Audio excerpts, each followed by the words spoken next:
All right, everybody felt a little bit of jolt. That is this bus being locked into 6x6. Let's get going. So you guys are currently driving in what we call an Ice Explorer. Their real technical name is actually called a Terrabus. And they were created by a company based out of Calgary, Alberta, and that company's name is Foremost. These buses were originally designed back in the early 1980s. This one was built in 1996. This bus in particular is 17 meters long and weighs an average of 30 tons. Most of our other buses are about 15 meters long and weigh an average of 27 tons, which is about 60 very large grizzly bears all crammed together on one scale. A little bit of Canadian math. Now, these buses also have 6 large tires that are roughly about 5 feet tall each and weigh about a half a ton apiece. Each one of these tires are capped between 15 and 20 psi just to be able to get better surface area grip not only on these roads but out and on the glacier itself. These buses were specifically designed for glacial travel. These buses, this bus in particular has a 50 series Detroit diesel in it with 275 horsepower and it has a 4-speed manual transmission. These buses also have the ability to go up and down very steep hills, up to a 36% grade. Today we will be doing a 32% grade. And if you want to compare that to your own personal vehicle, when you're out driving around and you see a sign that says steep road ahead, the sign is usually indicating that road is somewhere between 6 and 10%. And like I said, we will be doing 32. Now, the Columbia Icefield is the proud owner of 21 of these buses, but there's currently actually 23 in the world. You see there's Tara the Terrabus. She is currently stationed in Antarctica with the Australian research team, and she's actually been there since 2017. There's also Ivan the Terrabus. He was also stationed in the U.S., in Antarctica, but he was stationed with the U.S. research team up until about 4 months ago. See, after 30 and a half years of service, crossing that frozen tundra, carrying thousands of passengers as well as scientific equipment, he is officially retired. He is currently sitting in New Zealand awaiting his forever home in a museum all about Antarctica, and we're very happy for Ivan.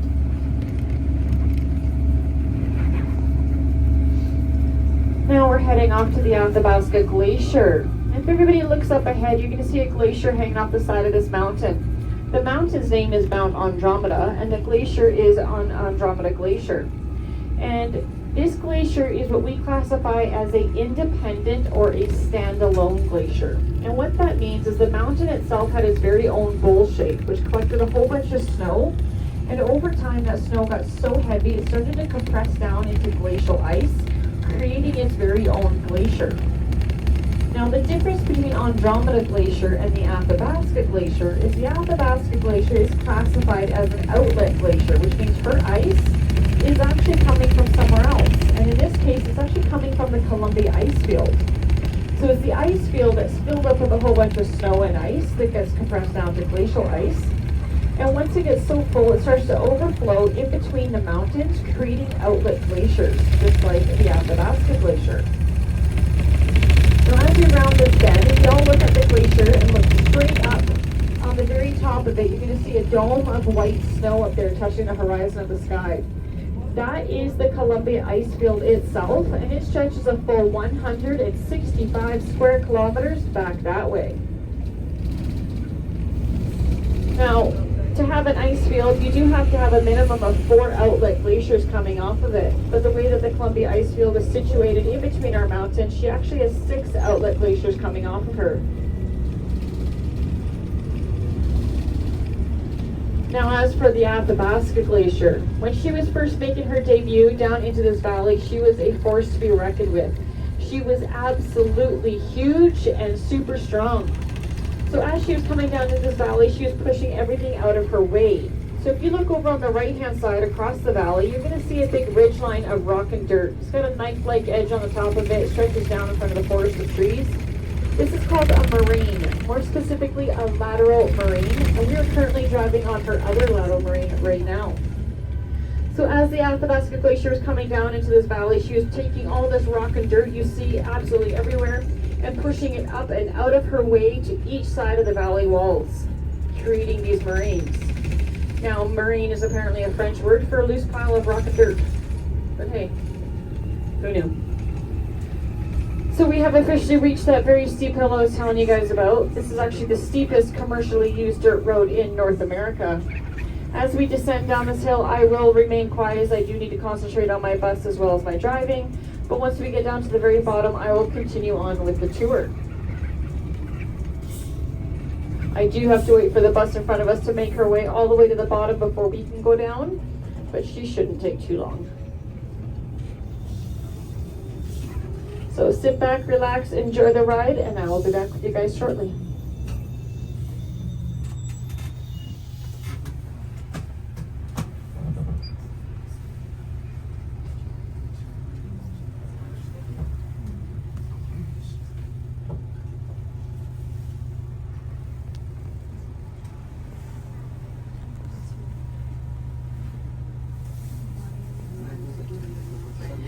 If you look up the right-hand side, this little vehicle is called a Sherp. They were originally created back in Ukraine, and then they moved their factory to Turkey to build these little vehicles. This vehicle is actually driven by two different levers over your left hand. They have tires that can inflate and deflate with the exhaust on the vehicle itself, and they are amphibious.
All right, everybody, how is the world's slowest roller coaster ride? So how many of you guys have actually been out on the Athabasca Glacier before? Nobody? Well, welcome to the glacier, everybody. I know it sounds crazy to say that, but believe it or not, you are on the glacier right now. She's just hiding. See, about a meter underneath all this rock and dirt is the glacier herself. It is called an iced core moraine. See, what happened a long time ago is the ice you see on the right-hand side was actually as tall as this road is, stretched across this entire area. But the moraine on the left-hand side, due to natural erosion, actually collapsed over top of this portion of it and actually started protecting the ice from the sun and the heat. So even though the ice on the right-hand side may be long gone one day, the ice underneath of us will be gifting us with her resources for a little while longer. An example of an ice core moraine is coming up over here on the right-hand side. It's got rock and dirt on the far side, but the side closest to us, you'll be able to see the blue glacial ice peeking through the mud. If you were down on the glacier itself right now and looking up at us, you'd be able to see the blue glacial ice peeking through underneath of us as we drive by. Now, it takes an average of 4 to 5 years to be able to make one layer of glacial ice, and anywhere between 150 and 160 feet of snow just to be able to make 2 to 3 layers of glacial ice. So it is quite the long process. As an example, snow that has fallen up on the Columbia Icefield 5 years ago is just now being compressed down into glacial ice.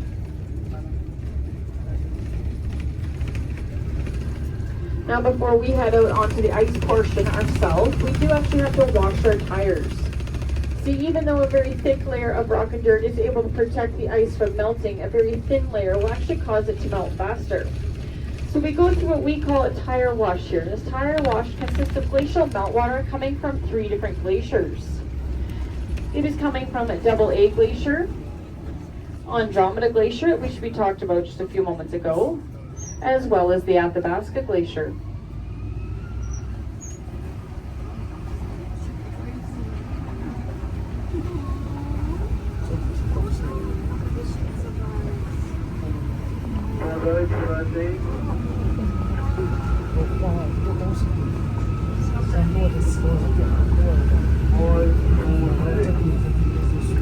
Yan po, nasa babaw na tayo ng snow. Sa pinakamataas na bundok.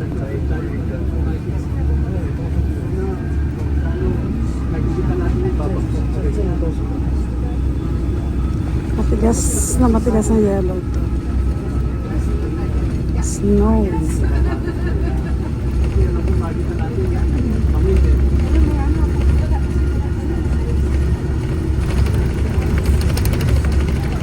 Kita mo dito po.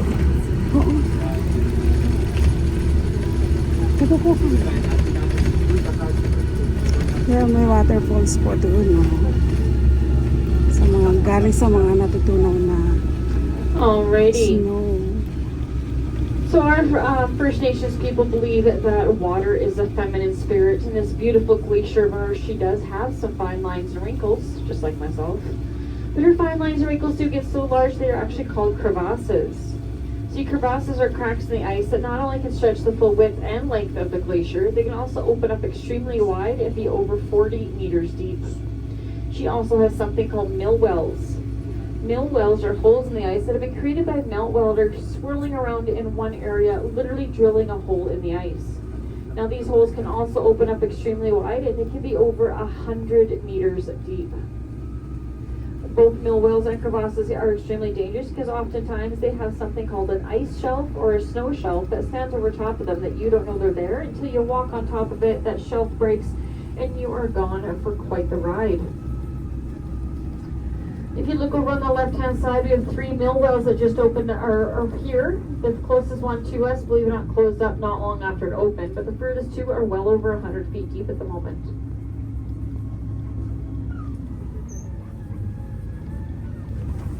Watch your heads, everybody. We're going to bounce for a second. Yes.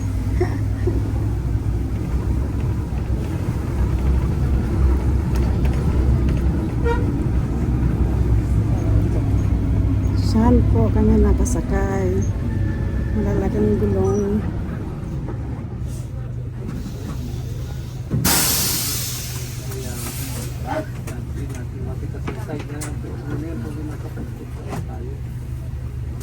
Alright, everybody, just a few things before we get going, okay?